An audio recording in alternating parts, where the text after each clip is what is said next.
This video is meant for helping students who are preparing for SAT2 chemistry. The topic of this video is periodic trends in properties. You know that the periodic table contains 18 vertical columns called groups and 7 horizontal rows called periods. In this video, I will be discussing how certain properties like atomic radius, metallic nature, etc. There are more properties to be discussed. We will take one by one. How these properties change as we move down a group and as we move along a period. Now see the first group, leaving hydrogen, you have lithium, sodium, potassium, rubidium, cesium and francium. And in the period you have beryllium, boron, carbon, nitrogen, oxygen, fluorine and neon. Now when we discuss atomic radius, we will assume that atoms are spherical in shape. So atomic radius is a measure of the size of the atom. As we go down a group, it is easy for you to guess that the size of the atom will increase because you know as we move down, more and more shells are being added. For lithium, the outermost shell is the second shell, while for potassium it is the fourth shell and for cesium it is the sixth shell. So as more and more shells are added, the size of the atom will increase. So that this doesn't need any explanation. But when we move along a period, you know the atomic number increases in this way. So as the atomic number increases, the number of electrons increases and also the number of protons. Since the number of protons increases, the positive charge will increase. So the nucleus will become more and more positive. This will extend a pulling effect on the electrons, particularly outermost electrons. So the outermost electrons will be pulled inwards and there will be a shrinking in the size of the atom. So what I am trying to say is, as we move along a period, the size of the atom decreases. What is it due to? Because atomic number increases, number of protons increases, positive charge of the nucleus increases. So the pulling effect by the nucleus on outermost shell electrons is increasing. So electrons in the outermost shell are pulled inwards, size of the atom decreases. So this is I think is clear to you. Now the next one I will take up is metallic nature. You know elements are classified into metals and non-metals. Metals have typical properties like high melting point and thermal and electrical conductivity. They can be beaten into sheets, they can be drawn into wires, etc. And non-metals do not possess any of these characteristics. But what makes an element a metal? That is what we have to see first. Metallic nature is defined by the readiness with which an atom of the element loses its outermost electrons. So you see here the definition for metallic nature.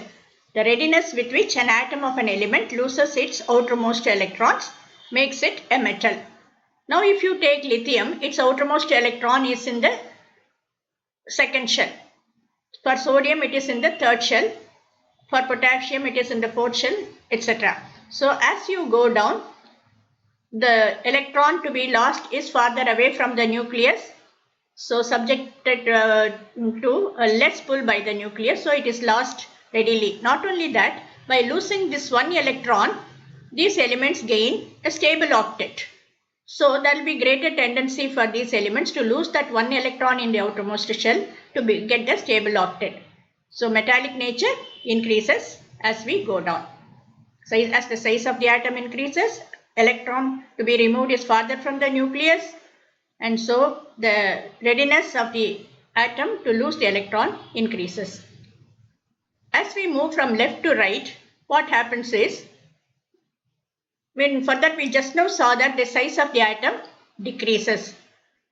The nuclear pull by the nucleus is increasing, the size of the atom decreasing.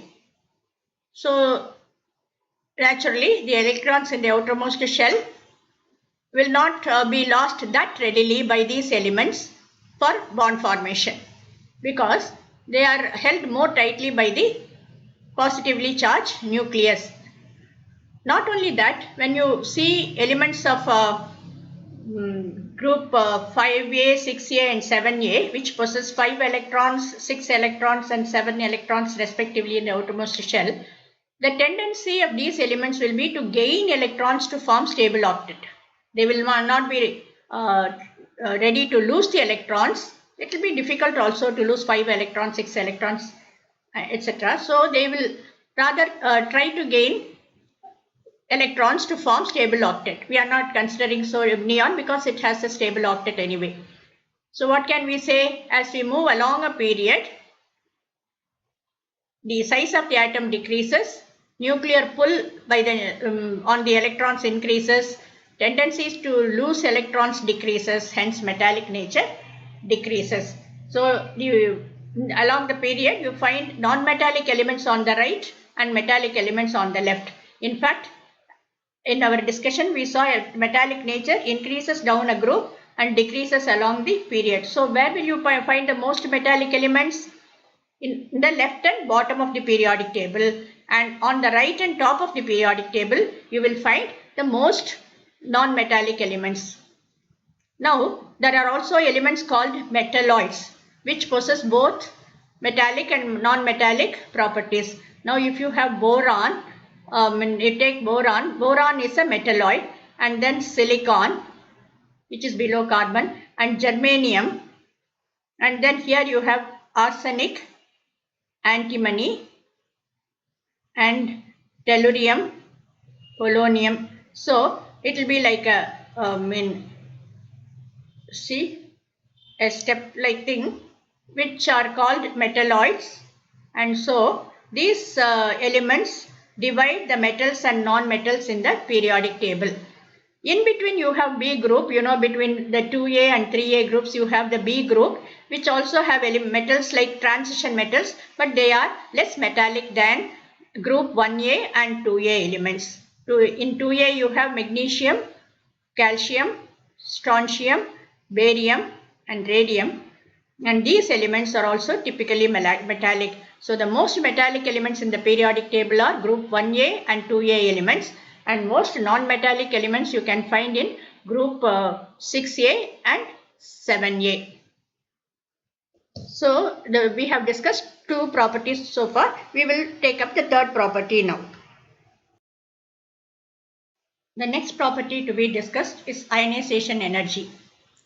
In an atom, the number of protons is equal to number of electrons.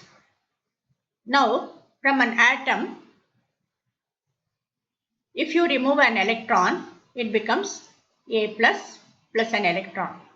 Why A plus? Because in this now, the number of protons is 1 more than the number of electrons. And to do this, you have to supply energy, because the electrons are under the attractive influence by the nucleus. To make it overcome the pull, you have to supply energy. So that energy required to remove an electron from the neutral gaseous atom is called ionization energy. Because this process is ionization, the energy required for this is ionization energy.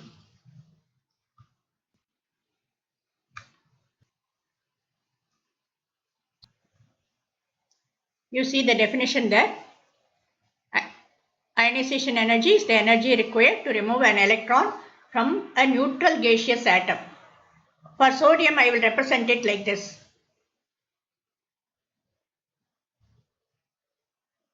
Nag plus IE, which stands for ionization energy, will become Na plus G plus an electron. Normally sodium is in the solid form, but for this energy to be defined properly, because the ionization energy is defined in this way, you have to first convert it to the gaseous atom and then only apply the energy to remove the electron. Now, how does this change as we go down a group? The same argument as in the previous cases will apply here also. The electron to be removed is farther away from the nucleus. For the lithium atom, the electron to be removed is in the second shell. For potassium atom, it is in the fourth shell. So naturally, the energy that you have to supply to remove an electron from the potassium atom will be less than that is required to remove the electron from the lithium atom. So it decreases as we go down. Now, when we consider a period, we know that the size of the atom decreases due to greater nuclear pull. So, we can infer easily that the energy that you have to supply to remove the electron from the atom will be increasing in this direction because the atom is becoming smaller, nuclear pull is increasing, so the energy to be required to make the electron overcome the pull and come out also will be increasing in this direction. So we can say IE increases in this direction and it decreases in this direction.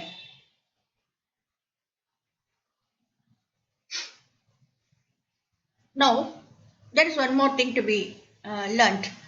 Now, when you remove the first electron, you are supplying energy. This is called the first ionization energy. This energy is first ionization energy. Now, from the sodium ion, if you have to remove another electron, now this will become Na2 plus an electron. Now, this energy that you give is called second ionization energy. This now will become first ionization energy. Now, this is second ionization energy. Will this be greater than the first ionization energy or same in value or will be less?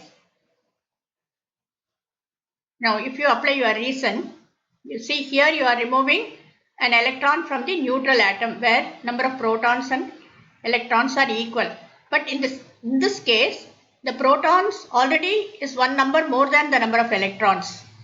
So, it will have greater attractive influence over the remaining electrons. Hence, the energy that you have to supply also will be more.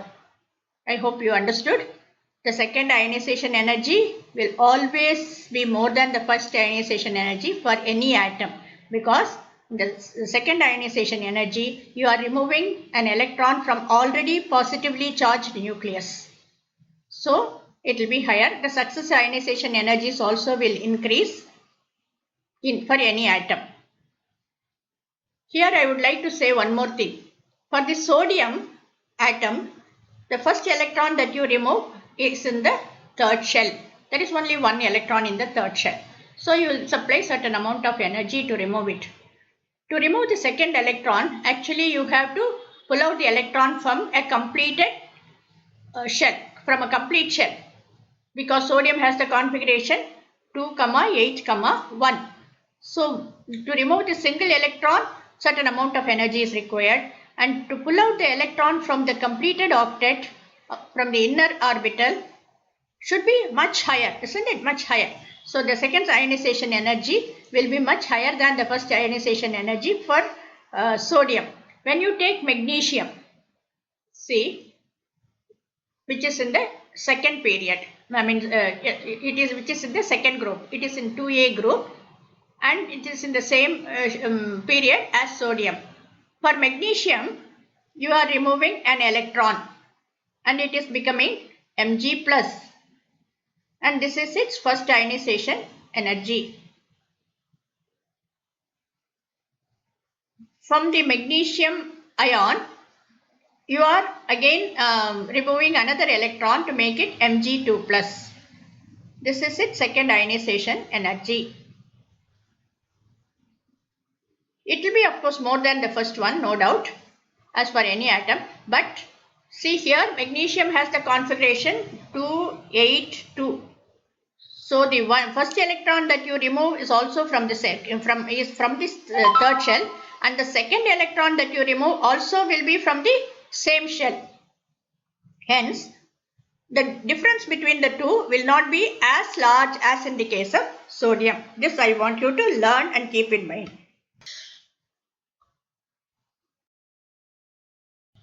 The next property to be discussed is electronegativity, and we will see how it changes along a period and along a group. Take the molecule hydrogen fluoride. Hydrogen and fluorine share a pair of electrons among themselves.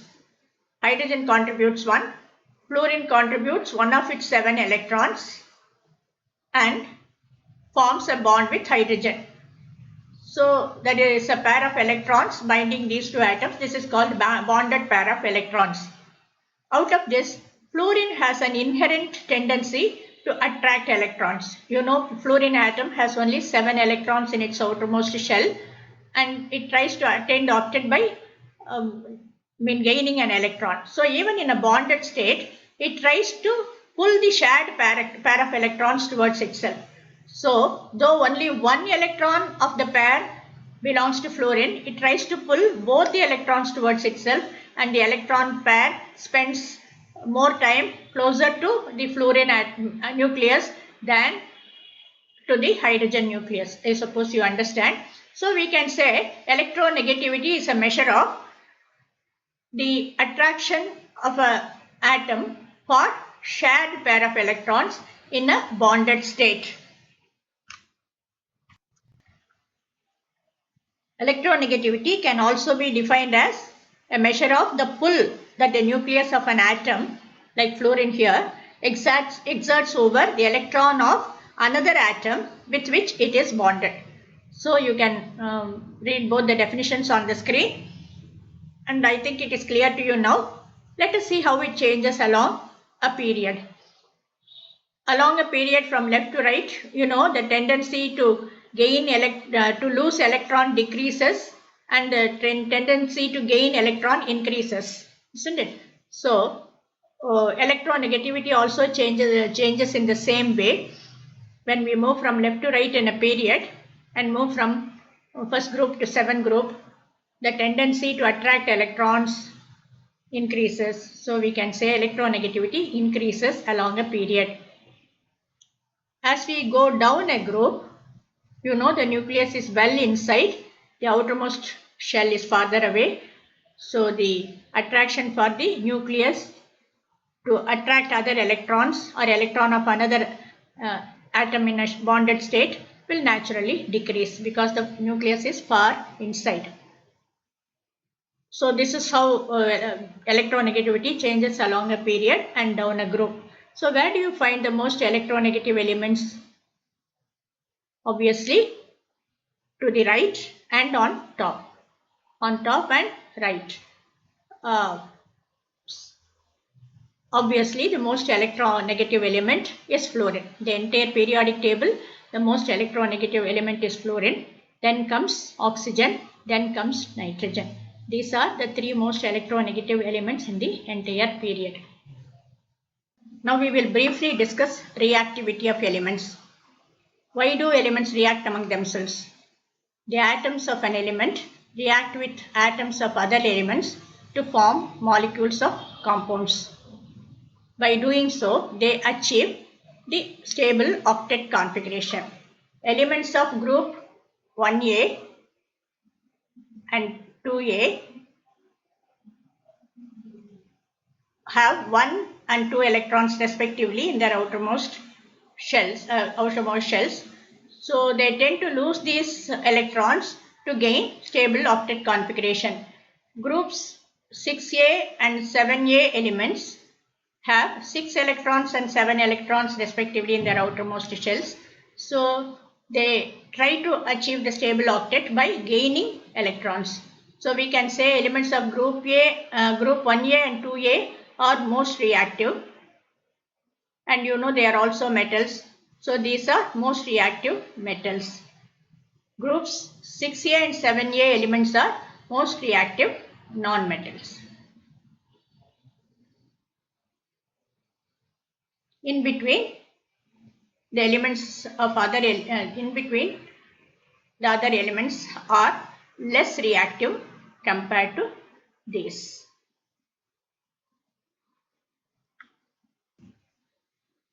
The table on the screen sums up the trends and properties in a group and in a period.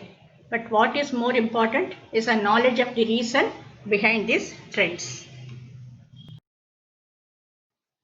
Having listened to my explanation, spend a few more minutes in answering the questions given in the practice test. In type A, you have two sets, one lettered, another one numbered. For the numbered questions, pick your answers from the lettered options. By now, you know how to answer this type of question in type B. You have two statements, 1 and 2. Read the statements and find if these are true or false. Appropriately shade the boxes. There is one more question in type B. Should not be having any difficulty in answering it. For the type C question, for the question on top, select the correct answer from the options given under it. Please make a note of the answers that you have picked and then refer to the answer key. Your answer key is here. I am sure you made the correct choices for the questions. You should not have found it very difficult. Hope you found the video useful in learning the concepts. Thank you.